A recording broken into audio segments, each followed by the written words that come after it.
We all know and love Nintendo's classic controllers, but what about those really weird third-party ones? I've gone ahead and picked out 25 of the strangest controllers you can use on Nintendo systems. This list is based off how useful the controller is and how many games it can be used with. So with that, let's get her ranked. 25. U-Force. Kinect fans, get your virtual pitchforks out because I am not a fan of this controller. As I'm sure you know, you're supposed to play the game with your hand movements, which is read with infrared sensors. As cool as that might sound, it doesn't actually work. Like, at all. You're supposed to be able to control the D-pad, A, and the B buttons with your hands, while Start and Select have designated buttons on the bottom. There's also turbo buttons and game switches to change the controls, but even with the correct switches, it's incredibly unresponsive. Maybe the U-Force worked better back in the day, but you have zero sense of control with this thing. It also comes with a flight stick and a power bar for some games, but why even bother? 24. N64 LodgeNet Controller. This looks like your typical N64 controller, but it was used exclusively for hotels. There's also some new buttons on here like order, menu, reset, select, and even some phone keys. These were used for services at the hotel and even controlling the TV to change channels. While this is a really unique piece of history, there's one problem with it. It's not usable anymore. The end of this has an RJ11 phone connector, which can't be used with a normal N64 unless you heavily modded the controller. There's actually a great video about this controller which I highly recommend you check out from Nintendo after watching this. 23. SNES NTT Data Pad. You want to talk about an obscure piece of gaming history? You're looking at it now. The NTT Data Pad was used for one Japanese game called Drop Hat, and the game allowed you to gamble online for horse racing. This game only worked in Japan, and the service has ended now, which makes this controller a dud. That's right, you can't even use this for normal games. I tried it on my SNES and, well, nothing happened. And it's too bad that it doesn't work because I actually really like the bigger size and the buttons. The grip is really comfortable and the buttons have a solid click to them. So again, it's too bad you can't use it normally. 22. Laser Scope. In case you didn't feel like using the zapper in Duck Hunt, the laser scope lets you yell "Fire!" into a microphone instead. You'll aim your target by using this scope, and as a bonus, you can plug the audio cable directly into the NES. And if you really wanted, these can also be used as actual headphones too. I really would love to meet the one guy that did this unironically. The huge problem here is most games don't work with a laser scope, and you'd need the proper TV to be able to use this at all. It's an interesting but mostly useless novelty. 21. N64 Power Glove. One look at this thing and carpal tunnel is knocking at your door. We'll get to the complexity of the NES Power Glove in a bit, but I'll give this one some props as there's not really any setup to use this. You just plug it in and strap your arms up. The buttons are all laid out across your fingers and the D-pad is positioned near your thumb. You may have noticed one button missing, the joystick. That is controlled by bending your wrist. The original idea is this is supposed to make FPS games easier to aim with. Well, supposed to in quotations. I had no idea what direction I was supposed to bend my wrist in, and hitting the buttons is extremely uncomfortable. When I try to push B as an example, I would always hit R by accident just because they're so close together. Now I did try this with GoldenEye, and well, maybe my glove is just broken or something, but it just didn't want to work. Like, I would move around and sometimes it would move with me and sometimes it didn't. 20. NES Power Glove. If there's one thing I can say, it looks a lot cooler than the N64 glove. Does it function any better though? Well, no and kind of yes. So this glove is different from the N64 one because its main purpose is to use only your fingers and thumbs to play. Right away, that sounds like a bad idea, and that's because it is. Before even playing, you have to set up these sensors, and there's no easy way to do that, especially if you have a big TV. I was forced to use an older TV to set this up, and I needed to use a load of duct tape just to keep the sensors up. Next, you have to put in a specific code for each game because they all work a little differently. And after all of that, shockingly, the glove actually kind of works. By flicking your fingers or thumbs, it triggers different inputs. But that doesn't matter, because none of the games are intuitive with this playstyle. So now you might think, well, you could just use the controller on the glove, right? Well, my answer to that? Not really, because the motions of the glove are always activated, so random inputs are gonna get projected if you move the glove too much when pushing the buttons. This whole thing is just a big, beautiful mess that somehow technically works and just doesn't. 19. Rollin' Rocker. This is basically a DDR pad with one giant button. The idea behind this one is the rocker becomes the D-pad on your controller. By shifting your weight around, you'll be able to move around on screen. And believe it or not, this actually works. That isn't saying much though, considering how much more effort it takes to move compared to using your thumb. And what's funny is you need the NES controller plugged in to use the other buttons, so there's literally no reason to use this thing, unless you're with some friends and want to goof off and play games with this hunk of plastic.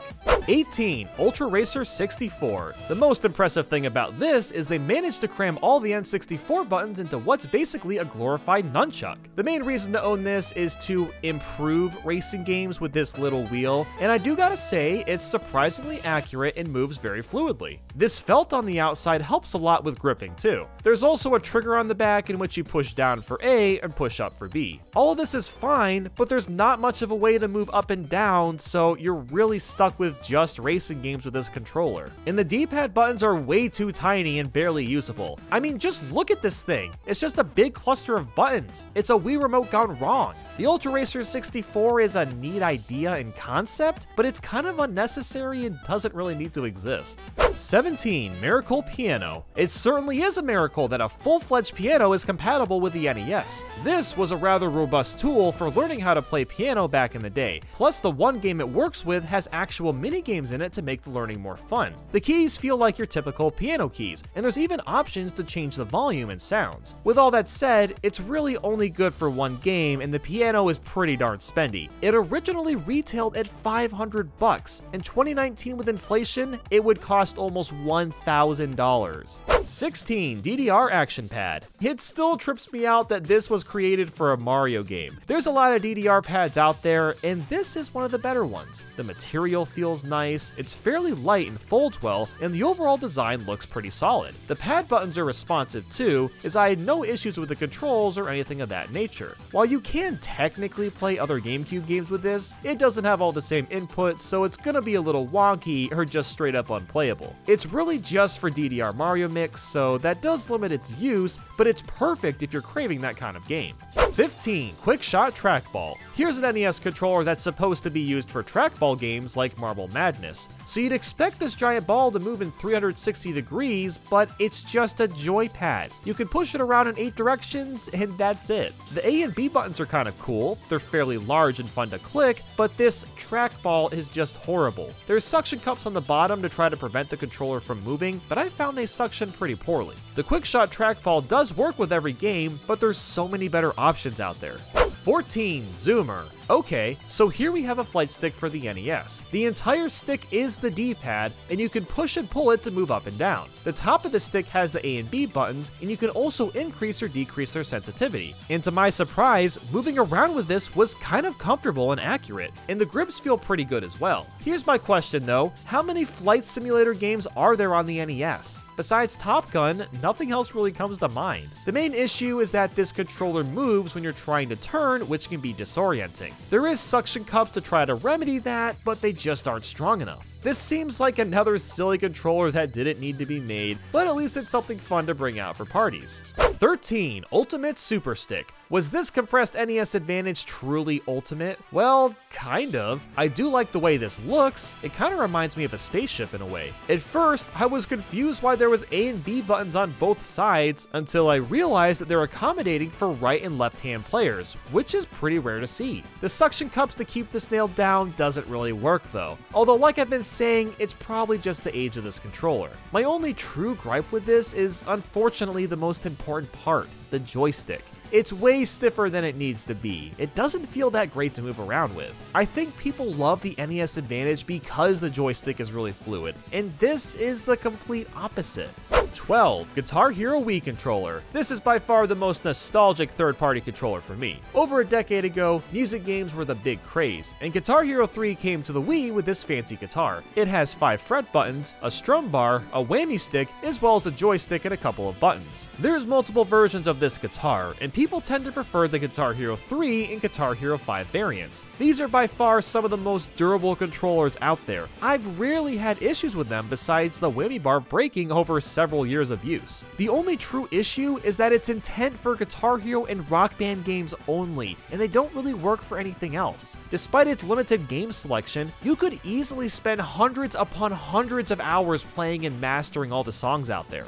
11. Gamecube Joy-Cons. One glance at these will catch anybody's attention. They may look like a Smash Bros. Player's dream controller, but unfortunately there's a barrage of issues. Firstly, the joysticks are the same ones as the regular Joy-Cons, and looking closer, you'll see that the analog gates are rotated incorrectly. But guess what? That doesn't even matter because the joysticks don't even reach the gates, which means they incorrectly added the gates and they're just for show. Next, we'll talk about the buttons. The clickiness feeling is fine, but the buttons themselves aren't tall enough. And for some reason, the rumble is way more powerful than it needs to be. Just listen to this.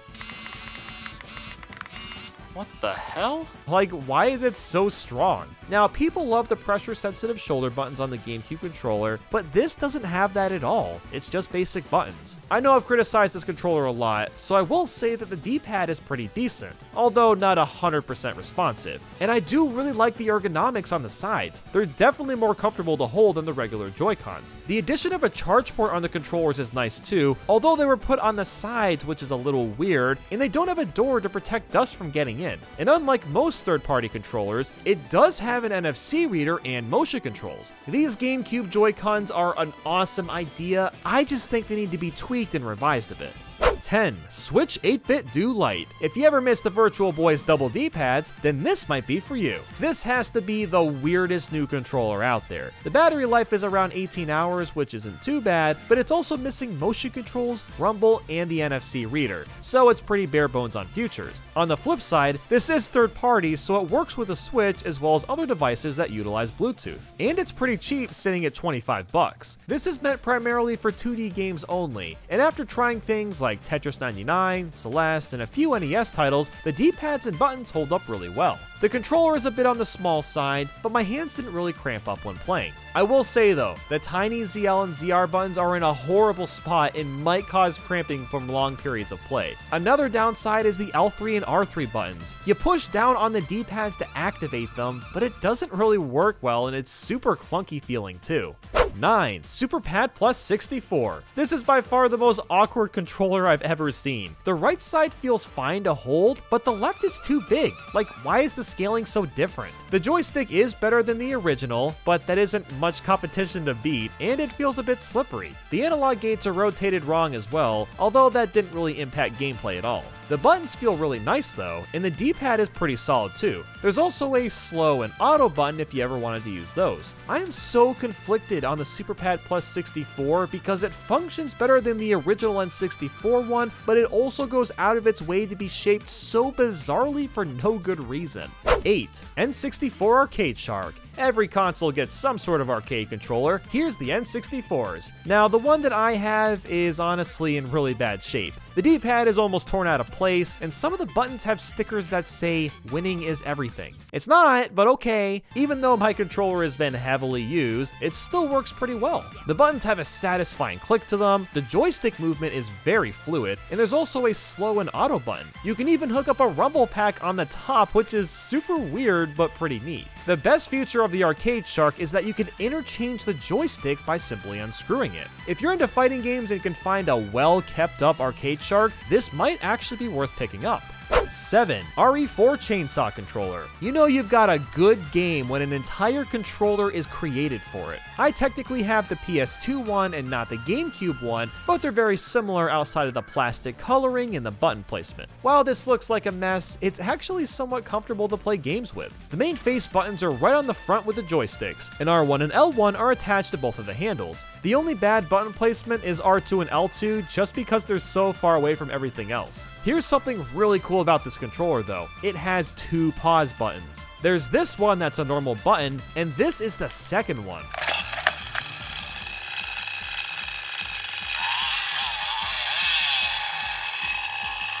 That's right, the pulley pauses the game with sound effects and lights. That is just awesome. 6. Turbo Touch 360. I gotta say, a touch-based D-pad for the NES sounded like a horrible concoction, but then I tried it out and holy crap, it's actually pretty darn amazing. Moving around is just as easy and simple as with a normal D-pad. Heck, I'd almost consider this better to use when trying to roll your thumb around. Now, the easiest comparison to this type of D-pad is using a touchscreen on a phone. Without haptic feedback, it's not gonna feel right or be accurate, but there kind of is feedback because of the plastic barrier on the outside, which helps set boundaries for your thumb. The only issue I found is that the buttons are a little sticky, but that's likely just from aging. 5. Gamecube MadCatz controller. This is by far the most popular third-party controller for the GameCube. It seems like everybody had one, but nobody ever wanted to use it. It's roughly the same size as the regular controller, but now there's these side grips. They seem a little unnecessary. I'm not getting a firmer grip or anything. The best way to sum up the MadCatz is that it's the same thing, but with slightly cheaper build quality. The original is like eating Chick-fil-A, and the MadCatz is McDonald's. The joystick feels kind of slippery, the start button's a bit mushy, and the face buttons don't have the most solid feeling clicks. I mean, the MadCatz functions perfectly fine as an alternative. It's not really bad, but you might as well just use a regular controller. 4. GameCube ASCII keyboard controller. This isn't just a controller. You could wield this as a sword in battle if you wanted. So obviously, this hilariously large controller has a full keyboard built in. It has all the English keys, but also Japanese hiragana and Latin characters. While I don't have a way to test the functionality of the keyboard, I can already say that it's a little on the small side. My hands felt squished when typing. I mean, look how tiny the spacebar is. The buttons, though, feel pretty much the same as the normal controller, although I notice the joystick is a bit looser feeling. That doesn't hinder me playing though. Now this was made for one game, Phantasy Star Online, and unfortunately that's about it. So even though you can't really use the keyboard, I honestly really enjoyed using this as a standard controller. It's much lighter than you'd expect it to be, and it grips really well in your hands. 3. Beboncool Switch Pro controller. I know this looks like some weird PlayStation knockoff, but this is a surprisingly solid alternative to the regular Pro controller. My favorite thing about it is the grips. They feel downright mesmerizing. The build quality is really impressive too. I'm not sure how long the durability will last, but as of now, it works perfectly. The buttons feel great, including the shoulder ones, and it even has gyro controls and rumble added in. The PlayStation-inspired D-pad is surprisingly responsive. I was able to play platformers and Tetris at ease. In fact, I would say this is more accurate than the Pro controller's D-pad. I'm not joking. I also tried this with Splatoon, and believe it or not, I forgot I was using a third-party controller when playing. That's how much I enjoyed this. The only small downside is there's no capture button. And what's strange about that is this minus button seems like it would be used for capturing, but it just doesn't function half the time. And the charging port isn't USB-C either, but that's not that big a deal. 2. N64 Hori Pad Mini. It's pretty rare that a third-party controller so drastically improves over the original, but the Hori Pad Mini is one of those cases. The biggest upgrade is of course the joystick. It looks and feels exactly like the one from the GameCube. It's much better than that dinky nub from before. The Z button has also been improved as it's put on the left and right side next to the shoulder buttons. The start button feels better too. Heck, even the rumble pack more snugly fits in than the originals does, which is kinda crazy. The only negative thing here is the high price, and the D-pad is a touch too close to the A and B buttons. If you're playing a game that relies heavily on the D-pad, your thumbs might get in the way of each other.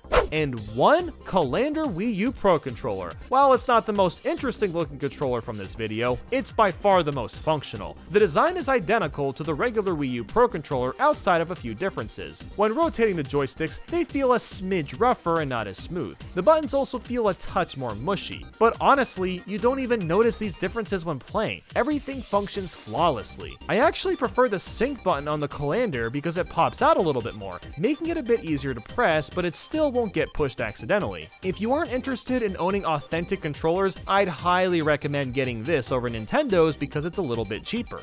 Well, that was quite an experience. You wouldn't think controllers could get so ridiculously wonky, but it turns out they can, and it's really interesting to see what succeeded and what failed over time. But with that, I hope you enjoyed today's video, and thanks a bunch for watching. I hope you have a great day, and I'll speak with you all soon.